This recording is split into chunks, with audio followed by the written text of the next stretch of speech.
Hello mga Marcy! Samahan niyo ako ngayon sa aking panibagong araw. Pero bago ang lahat, mag-unboxing muna tayo ng aking parcel. At dahil nasira na yung stand pan ko, kaya umorder na ako ng bago. Ilang taon na rin naman kami napagsilbihan ng aking lumang stand pan, kaya panahon na siguro para siya'y mamahinga. Ilang beses ko na rin naman siyang sinalba, pero dahil meron na nga tayong pang check out, eto't bumili na nga lang ako ng bago. Obvious naman kung anong brand ng electric fan tong aking in-order. Sa mismong shop nga pala ako nag-aabor umorder nito. Bahala na kayong mag-adjust mga Marcy kung tama ba o mali ang aking pronunciation. Nakasale nga pala ito ngayon, dati itong 1,000 plus, ngayon ay nabili ko lang siya ng 899.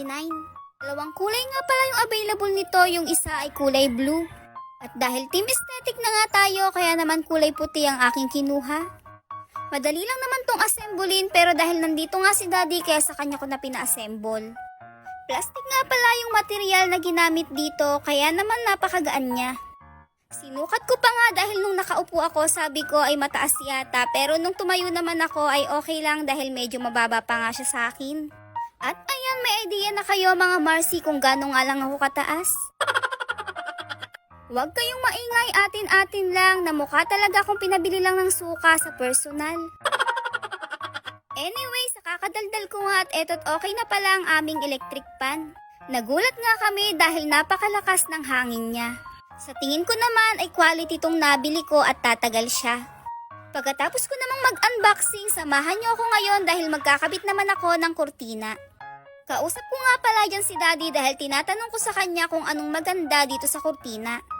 Sabi ko kasi ay isasalit-salit ko yung kulay. Pero sabi nga ni Daddy, pangit daw yung tignan, ilagay ko na nga lang daw sa gitna yung dalawang white. Excited nga ako dito sa paglalagay ko ng kurtina dahil tignan nyo naman yung kulay ng nabili kong kurtina ay talaga namang napaka-aesthetic. Dito nga itinanong ko ulit si Daddy kung isusunod ko ba yung brown or white na lang. Ang kulit ko nga daw, paulit-ulit daw ako, sabing white nga daw lahat ng nasa gitna.